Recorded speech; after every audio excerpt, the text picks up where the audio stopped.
Pour calculer l'âge réel de l'enfant, vous devez venir soustraire la date de naissance à la date d'administration, en commençant par les jours, ensuite les mois, puis les années. 11 moins 23 donne une réponse négative. Je dois donc appliquer la règle de conversion. Je vais venir prendre un mois que je transforme en jour. En transformant un mois en jour, il me reste 11 mois à la place de 12, mais j'ai gagné 30 jours.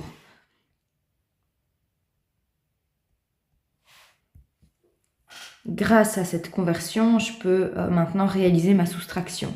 41 moins 23, ça me donne 18.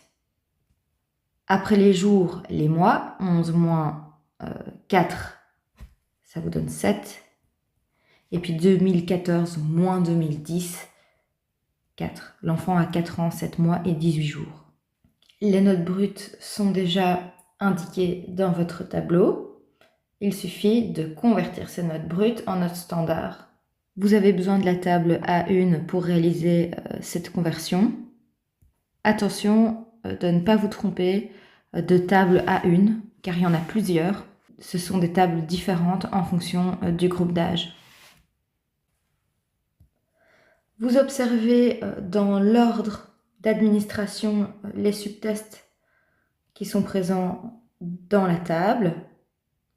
Attention, dans cette table, les notes brutes sont à l'intérieur de la table et les notes standards sont dans la partie rouge, ne confondez pas.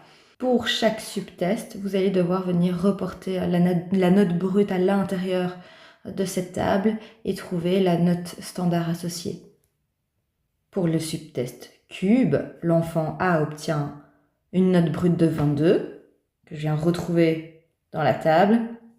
Cette note brute est associée à une note standard de 12. Alors, pour chacune des notes brutes, vous devriez observer une note standard associée. Vous avez maintenant recopié les notes standards dans le tableau du protocole et vous devriez normalement obtenir ceci. Avant de continuer les étapes suivantes, on va venir compléter le graphe. Le graphe, une fois complété, ressemble à ceci. Les subtests sont classés en fonction des indices auxquels ils appartiennent. Par exemple, le premier indice qui est repris, c'est la compréhension verbale, et on retrouve bien le subtest information et similitude. L'étape suivante consiste en la réalisation de la somme des notes standards pour chaque indice. On va commencer par l'indice de compréhension verbale qui est ici, c'est la première colonne. L'indice de compréhension verbale, en regardant sa colonne, on sait qu'il est constitué du subtest information et du subtest similitude, où l'enfant A obtient 15 et 16. Il nous suffit d'additionner 15 et 16 pour obtenir la somme des notes standards à cet indice. La somme vaut 31 et vous devez simplement l'indiquer à la place prévue pour, que je souligne ici. Vous devriez obtenir ces 5 sommes pour les 5 indices. Focus spécial sur l'échelle totale. L'échelle totale est le résultat des 6 premiers subtests, parce que ce sont les 6 premiers subtests qui permettent de calculer le quotient intellectuel total, et c'est grâce à l'échelle totale qu'on trouve le quotient intellectuel total. La somme des 6 premiers subtests nous donne 74. Attention, l'échelle totale, ce n'est pas encore le quotient intellectuel total. Elle va nous permettre de trouver la note composite du quotient intellectuel total, bien sûr, mais actuellement 74, ce n'est pas le quotient intellectuel total de l'enfant. Pour trouver le quotient intellectuel total de l'enfant, il va falloir réaliser une conversion. Et cette conversion, on va faire pour l'échelle totale, mais pour tous les indices également, grâce au tableau juste en bas. Alors ici, au niveau de la somme des notes standards, il vous suffit simplement de retranscrire les données qu'on vient de calculer. Vous allez devoir utiliser plusieurs tables pour trouver les notes composites, les percentiles et les intervalles de confiance associés à chaque indice. Vous pouvez toujours indiquer l'acronyme de l'indice. C'est peut-être plus facile pour vous. On va venir, dans un premier temps, convertir la somme des notes standards pour l'indice de compréhension verbale avec la table A6. Pour l'indice de compréhension verbale, la somme des notes standards est indiquée dans la première colonne, la colonne colorée. Pas confondre la table A6 avec la table A7 qui est juste à côté, ce sont deux tables.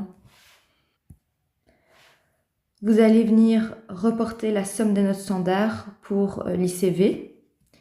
Cette somme des notes standards vaut 31 et vous trouvez directement la note composite, le rang percentile et l'intervalle de confiance à 95%. Je vous l'impose à 95%, c'est pas vous qui devez choisir cette donnée. Alors l'ICV que vous voyez ici, que vous devez reporter dans votre tableau du protocole, c'est bien la note composite. Parce que vous observez la donnée de 133 est la note composite que vous devez retranscrire dans votre tableau. Vous effectuez la même démarche pour chaque indice et également pour l'échelle totale. Petite spécificité concernant la table A11 de l'échelle totale. C'est une double colonne, mais c'est toujours la même table. Vous voyez, la somme des notes standards ici se distribue de 6 à 45, mais cette table continue de 46 à 85. D'accord ? L'enfant A avec une somme des notes standards à l'échelle totale de 74 obtient une note composite de 118, un rang percentile de 88 et ensuite une intervalle de confiance 95 à entre 111 et 123. Vous devriez obtenir ces données. Sa note la plus élevée se trouve au niveau de son indice de compréhension verbale avec une note composite de 133. Une note composite de 133 située ici est associée à une performance excellente. Ce que vous pouvez conclure, c'est que l'enfant A une performance excellente en compréhension verbale. Vous pouvez arriver à ce type de conclusion pour chacun des indices et aussi pour son quotient intellectuel total. Son indice le plus faible se situe en vitesse de traitement, où l'enfant A obtient 91. Une note composite de 91, c'est une performance tout à fait dans la moyenne. La note composite est donc une expression statistique qui nous permet de connaître les performances d'un enfant par rapport à ce qui est attendu en fonction de son groupe d'âge. Et le rang percentile est également une expression statistique qui permet de situer l'enfant par rapport aux autres. Simplement, l'expression de cette donnée statistique est différente. Un rang percentile à 99 exprime que 99% des enfants de son groupe d'âge font moins bien ou aussi bien que lui et uniquement 1% des enfants de son groupe d'âge font mieux que lui. Les intervalles de confiance pour chaque indice sont reprises au-dessus de chaque colonne et la note composite obtenue est représentée par un point pour chaque indice. N'oubliez pas de représenter également les intervalles de confiance graphiquement par des crochets comme vous observez ici partout sur le graphe. Une intervalle à 95% signifie qu'on peut assurer, avec une marge d'erreur de 5%, que la vraie note composite de l'enfant A se situe entre les deux valeurs de l'intervalle de confiance. Par exemple, pour l'indice de compréhension verbale, l'enfant A obtient une note composite de 133 et on peut affirmer à 95% que sa vraie note se situe entre 123 et 138. Ici, pour l'analyse des points forts et des points faibles, la première chose à faire, c'est de venir retranscrire la note composite de chaque indice et de chaque subtest, ce que je viens de faire. On va d'abord travailler sur la première partie du tableau qui concerne les indices. Étant donné que nous ne serons jamais dans un cas spécifique, nous serons toujours dans une comparaison avec une note de moyenne aux notes d'indice. La note de comparaison est donc MNI, moyenne note d'indice, que j'ai marqué ici en rouge, MNI. Comment trouver MNI? C'est simple, vous faites la moyenne des indices. 133 plus 112 plus 114 plus 100 plus 91. Vous allez venir inscrire la somme que je viens de réaliser qui vaut 550 et vous devez diviser ce résultat par 5 parce que vous faites une moyenne. Le résultat est 110. Vous avez trouvé MNI et il suffit maintenant de l'indiquer dans le tableau. Vous devez réaliser la différence entre la note et la note de comparaison. Alors voici le résultat de la différence. Pour rappel, j'aime toujours faire apparaître le signe de la différence en dehors de la case. Ça vous permettra d'avoir plus facile lors de l'utilisation de plusieurs tableaux à venir. La prochaine étape, c'est l'étape de la valeur critique. La valeur critique, on peut la trouver grâce à la table B1. Voilà, vous pouvez faire comme moi et indiquer sur votre protocole de manière claire quelle table utiliser pour quelle donnée. Pour obtenir la valeur critique, regardez du côté droit, il y a un seuil de significativité de la valeur critique qui est imposé ici à 0.10. Il faudra donc utiliser cette donnée dans la table. Nous voici dans la table B1. L'enfant est âgé de 4 ans, 7 mois, 18 jours. On a trouvé sa tranche d'âge. Attention, bien sélectionner les tranches d'âge qui sont plus petites. Parce que si vous allez au niveau de la fin de la table B1, vous observez ici, je vais les souligner, des tranches d'âge beaucoup plus larges. On n'en a pas besoin, on les utilisera jamais. Barrez-les. Au niveau de notre groupe d'âge, la deuxième colonne du tableau concerne le seuil de significativité imposé à 0.10, bien vérifié à chaque fois. Et puis ici, vous avez toutes vos valeurs critiques pour chaque indice. Alors attention, dans le tableau dans la table B1, il ne faut jamais utiliser la partie qui concerne la comparaison avec le QIT. La comparaison avec le QIT, c'est une comparaison utilisée dans le cadre d'un cas spécifique. Les valeurs critiques pour chaque indice sont insérées dans le tableau. Et maintenant, on va devoir observer effectivement si ces différences sont des points forts ou des points faibles. Pour ce faire, petit zoom au niveau de la différence. Je fais exprès de ne pas laisser entrevoir le signe de cette différence. Les plus ou les moins, je les masque volontairement pour simplifier la réponse à la question qu'on va se poser maintenant. La question qu'on se pose est la suivante, vous la connaissez, j'imagine. Est-ce que la différence dépasse le seuil critique, donc la valeur critique? Si cette différence dépasse la valeur critique, alors oui, on observe soit un point fort ou un point faible.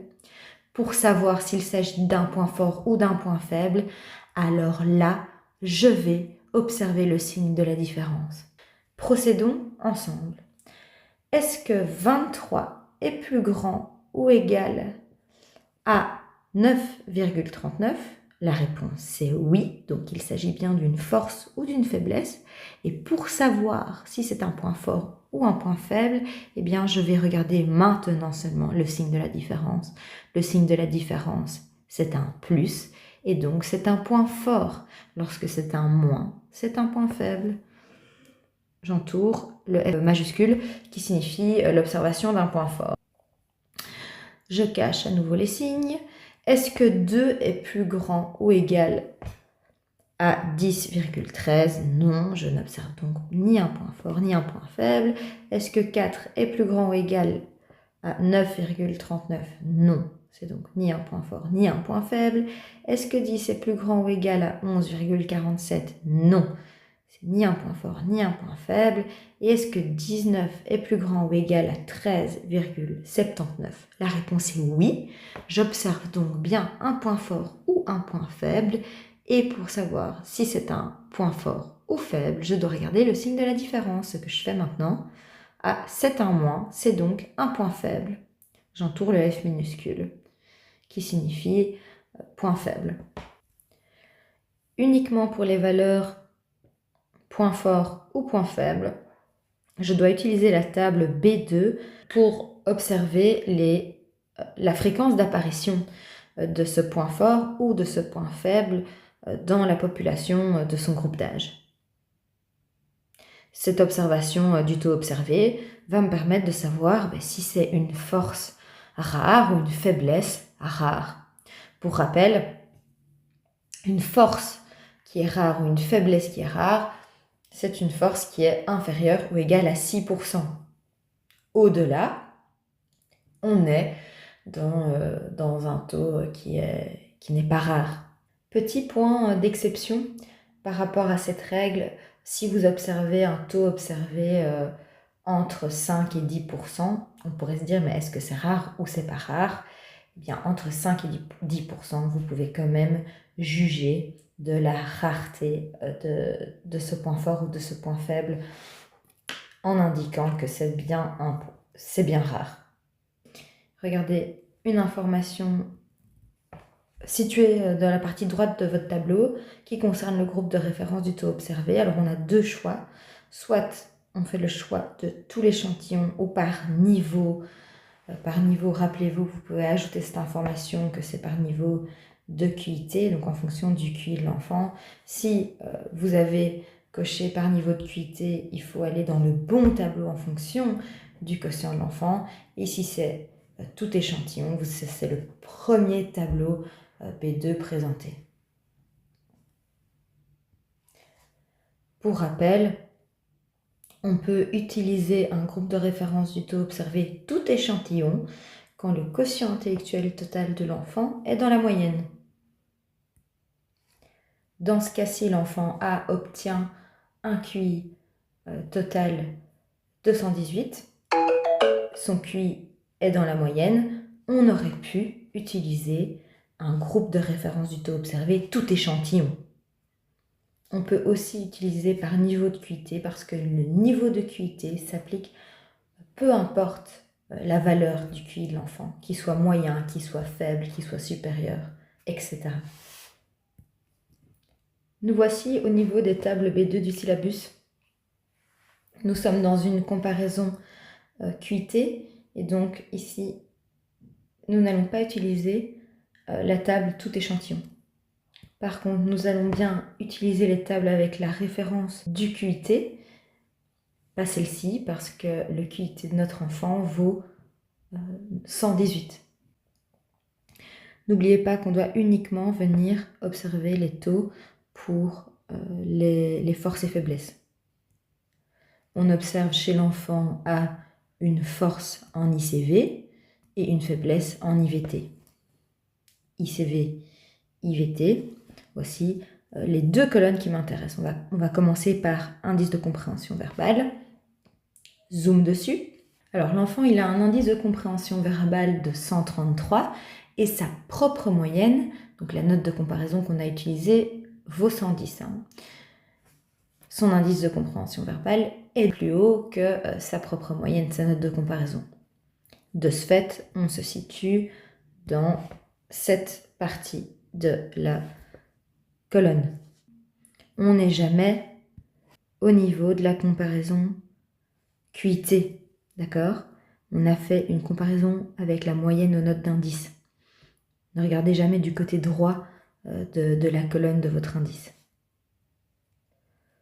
Vous pouvez également savoir quelle sous-colonne utiliser grâce au signe de la différence. Ici, le signe de la différence, il est positif, parce que son indice de compréhension verbale, il est plus haut que sa moyenne. Et la différence entre sa propre moyenne et son indice de compréhension verbale vaut 23. 23 est située entre quelle donnée et quelle donnée dans ce tableau? Eh bien, elle est située entre 19,4 et 23,6. Le taux observé est donc compris entre 5 et 2. Plutôt 2 et 5 pour être correct. On continue le même procédé pour l'IVT. Comme toujours, on ne sera jamais dans la colonne du quotient intellectuel total parce que c'est la colonne pour les cas spécifiques. Alors vous devez choisir entre IVT plus petit que MNI ou IVT plus grand que MNI juste ici. Pour choisir cette sous-colonne, on doit se fier au signe de la différence observé entre la note et la note de comparaison. Le signe de la différence est négatif. On se retrouvera dans cette colonne. La différence IVT-MNI est de 19. 19 se situe entre 16,6 et 22,2. On peut donc dire que le taux observé est entre 5 et 10%.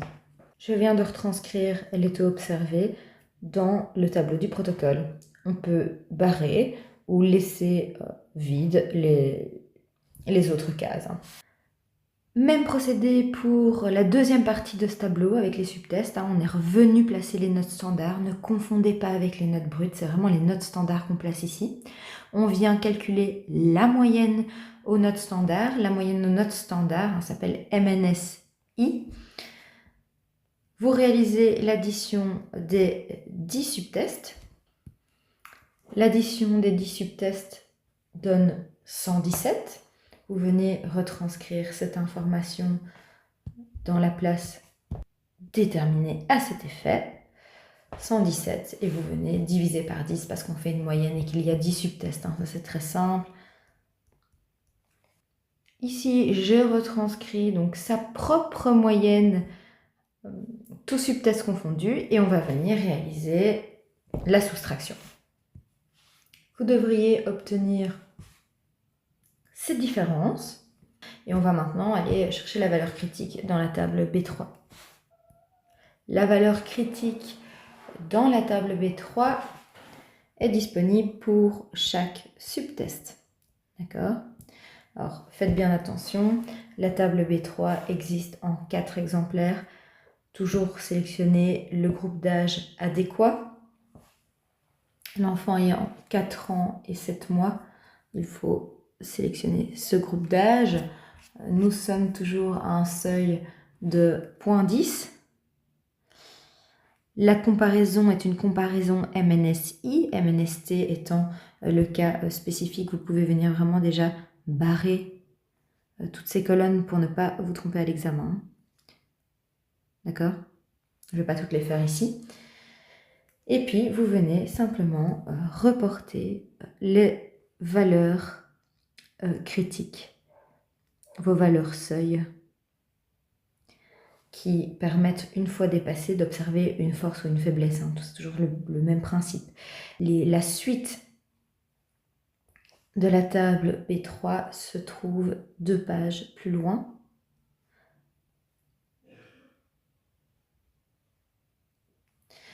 Et on va retranscrire ces données dans le protocole. On doit maintenant se poser la question de savoir est-ce que la différence observée dépasse la valeur seuil. Si la différence dépasse la valeur seuil, alors on observe une force ou une faiblesse et puis il faut venir regarder le signe de cette différence pour statuer d'une force ou d'une faiblesse.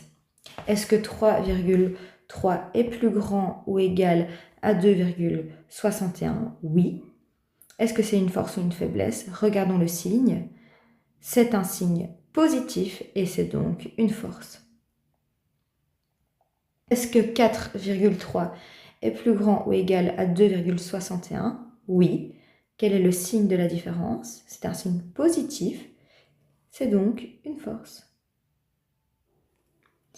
0,3 est-il plus grand ou égal à 2,86? Non. C'est ni une force ni une faiblesse.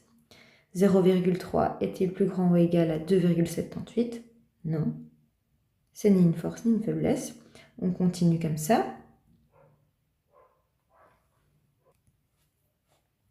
Vous devriez observer 2 forces au niveau des subtests. Et ces forces sont situées au subtest information et au subtest similitude. Ça semble logique. Une note standard de 15 et une note standard de 16. Les notes standards sont convertibles en performance. Les notes standards sont référées et une note standard de 15 ou de 16 est de performance supérieure. Sa propre moyenne vaut 11. Lorsqu'il obtient 15, eh bien effectivement, c'est un point fort pour lui. Il nous reste à utiliser la table B4 pour trouver le taux observé au niveau de son subtest d'information et de similitude, qui sont tous les deux des forces. Une seule table B4 de votre syllabus. On a dit que ces forces se situaient au niveau de l'information et de la similitude. Focus sur information. Pour rappel, on est dans une comparaison MNS-I et pas dans une comparaison MNS-T. Les MNS-T, c'est lorsqu'on est face à un cas spécifique. Vous devez faire la sélection entre la colonne moins ou plus en fonction du signe de la différence. L'information est une force et donc c'est le signe positif. La valeur de cette différence vaut 3,3. Il faut retrouver 3,3 dans votre tableau. 3,3 se situe entre 2,8 et 3,7. Le taux observé est donc de 5 à 10%. Attention, dans ce tableau, c'est bien la différence que vous devez référer, pas la valeur critique. Certains étudiants se trompent. Et la valeur critique, c'est uniquement un seuil à venir dépasser quand on se pose cette question. Est-ce que la différence est supérieure à ce seuil? Une fois que cette différence est supérieure au seuil, on n'utilise plus ce seuil. C'est bien la différence qu'on place dans ce tableau pour trouver le taux observé.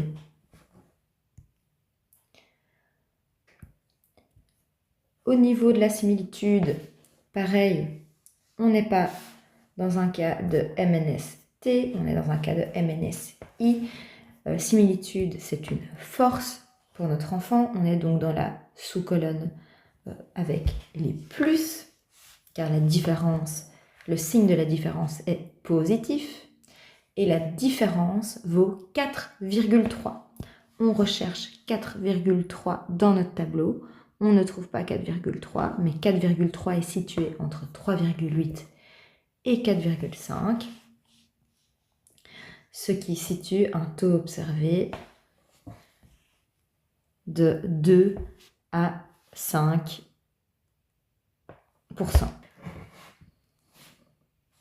Alors, comme expliqué plus tôt, soit vous barrez, soit vous laissez les cases blanches. Ça, c'est vraiment à votre meilleure convenance. Deuxième tableau, le tableau de la comparaison des différences. Il est scindé en deux, une partie qui concerne les indices et une partie qui concerne les subtests. On commence par la partie qui concerne les indices. Dans un premier temps, il suffit de recopier la note composite obtenue à chaque indice. Les notes composites sont maintenant retranscrites et il suffit de réaliser la différence. Vous devriez obtenir ces différences. On n'oublie pas de marquer le signe de la différence en dehors de la case pour se simplifier l'étape suivante. La table à utiliser pour trouver la valeur critique est la table B5. Zoom sur la partie droite du tableau avec un choix de comparaison seuil de significativité de la valeur critique à 0,10. Alors, la table B5, il faut sélectionner le bon groupe d'âge, le bon seuil de significativité, et puis nous avons toutes les données dans l'ordre à retranscrire dans notre protocole. Rappelez-vous qu'il existe plusieurs tables B5 et ne vous trompez pas dans l'utilisation des groupes d'âge plus larges, comme ici affiché. Vous pouvez barrer cette partie de votre table.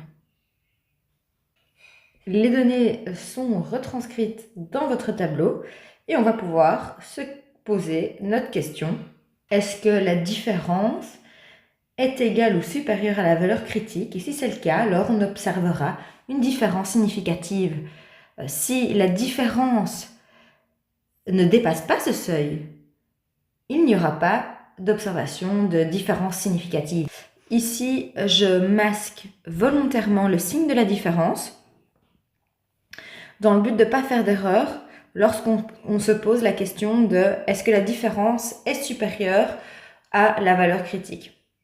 Est-ce que 21 est plus grand ou égal à 10,43?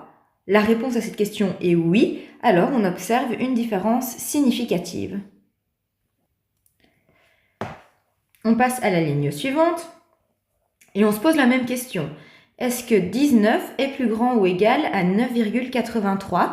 La réponse est oui, on observe une différence significative entre la performance de compréhension verbale et de raisonnement fluide chez l'enfant A. On continue en se posant cette même question avec toutes les autres paires d'indices. Vous devriez observer un profil comme représenté ici. Pour trouver les taux observés, il faut utiliser la table B6. Important de bien vérifier dans quelles conditions vous trouvez. Est-ce qu'on est dans une condition tout échantillon ou par niveau de QIT? Ici, c'est un niveau de QIT. Il faut donc prendre en compte le quotient intellectuel total de l'enfant A qui vaut 118 et observer la bonne table B6 en fonction de son quotient intellectuel total.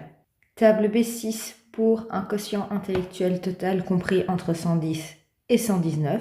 La première paire de comparaison d'indices ICV-IVS est significative chez l'enfant A. Il faut donc trouver le taux observé de cette différence. Pour trouver ce taux observé, zoom sur cette paire de comparaison. Est-ce que le signe de la différence est positif? Alors ça ne se voit pas bien ici, mais c'est un plus. Ou la différence est négative? Vous devez regarder dans votre tableau du protocole. La différence est de plus 21. On se situe donc dans la colonne des plus. La différence est située complètement à gauche de votre tableau. Vous retrouvez la donnée 21. Ici, ça vous amène à un taux observé de 11,8 à retranscrire dans votre protocole. La deuxième paire d'indices avec une différence significative est la paire d'indices ICV-IRF, située juste à côté. Pour cette paire d'indices, la différence vaut plus 19. On se situe donc dans la sous-colonne plus. Il faut trouver la différence 19, située ici. Et vous pouvez donc trouver votre donnée 21,5. La troisième paire d'indices significative est la comparaison ICV-IMT avec une différence positive de 33.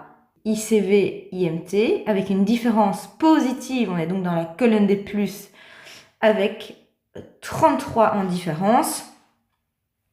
33 situé ici. Le taux observé est donc 7,5. Maintenant, il vous suffit de continuer ce raisonnement pour trouver les taux observés des différences significatives des autres paires d'indices. Vous devriez obtenir ces résultats. Focus maintenant sur la deuxième partie de ce tableau qui concerne les subtests.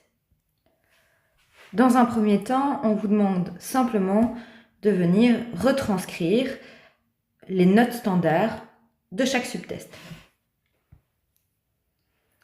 Un élément intéressant à observer, les paires de comparaison de subtests sont toujours des paires de comparaison de subtests faisant partie du même indice. Par exemple, information et similitude sont tous les deux des subtests qui composent l'indice de compréhension verbale. La prochaine étape, vous devez simplement réaliser la soustraction.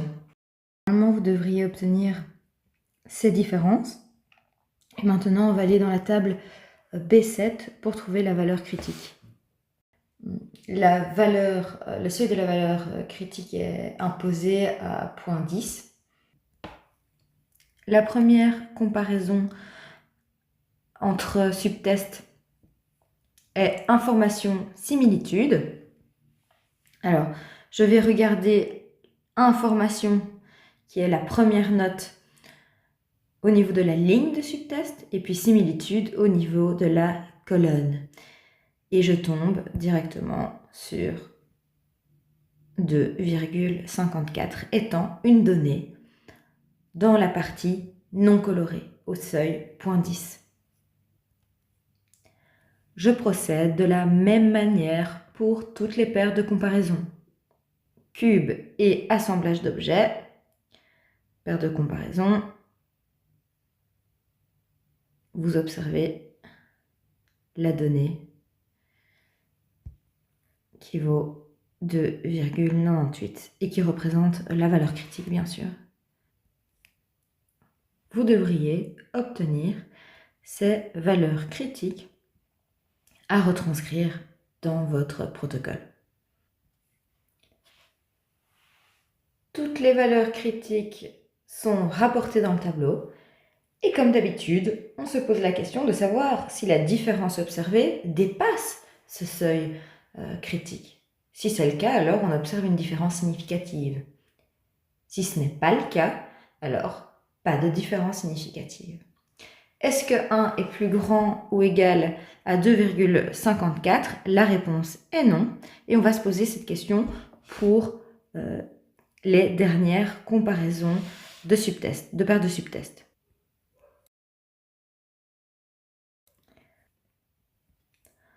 On aurait pu se douter qu'on n'allait pas observer de différences significatives d'un point de vue statistique, simplement en regardant les notes.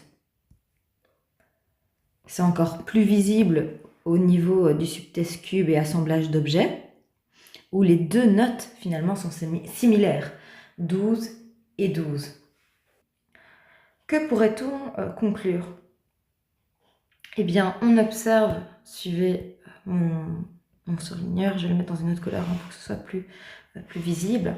On observe une force au niveau de l'indice de compréhension verbale. C'est une force qui est rare parce que le taux observé L'occurrence dans la population est inférieure à 6%, donc c'est rare. Et puis on observe aussi une faiblesse au niveau de l'indice de vitesse de traitement, avec un taux observé dans la population de 5 à 10%. Alors quand on a cette subtilité, 5 à 10%, est-ce qu'on va trancher que c'est rare ou pas, étant donné que le taux observé prend E5 qui est inférieur à 6 et 10 qui est supérieur à 6, on peut tout de même trancher de la rareté de l'occurrence dans la population. Donc 5 à 10%, vous pouvez considérer que c'est un taux observé rare. Donc on a une force rare et un point faible rare. Au niveau des subtests, on observe deux forces. Au subtest information et similitude, ce qui est intéressant d'observer, c'est que les forces sont situées au niveau de l'indice de compréhension verbale. Ce sont deux forces rares également. Avec un profil de force, de faiblesse, comme celui-ci, on observe un quotient intellectuel total qui est hétérogène, parce qu'il y a une force au niveau de l'indice de compréhension verbale et une faiblesse au niveau de la vitesse de traitement. Et à partir de 2, eh bien, le QI est observé est hétérogène. Son QI est-il donc un bon indicateur de ses performances? La réponse est non. Il est important de venir observer les scores obtenus au niveau de chaque indice. Lorsqu'on zoome au niveau des indices, on observe l'enfant A a une performance excellente en indice de compréhension verbale, moyenne supérieure en visio-spatial et raisonnement fluide, et des résultats dans la moyenne en mémoire de travail et en vitesse de traitement. Parce qu'on observe des forces et des faiblesses présentes dans le premier tableau, on s'attend aussi à observer des comparaisons de différences significatives. Autant de comparaisons de différences significatives peuvent nous donner des indications complémentaires sur l'hétérogénéité du QI. Mais c'est logique, ce sont des informations en lien, tant le tableau des points forts et des points faibles que la comparaison des différences. Pourquoi il y a un lien? Parce que ce sont les mêmes données qui sont traitées, ce sont les mêmes scores du patient qui sont comparés, mais d'une autre manière simplement.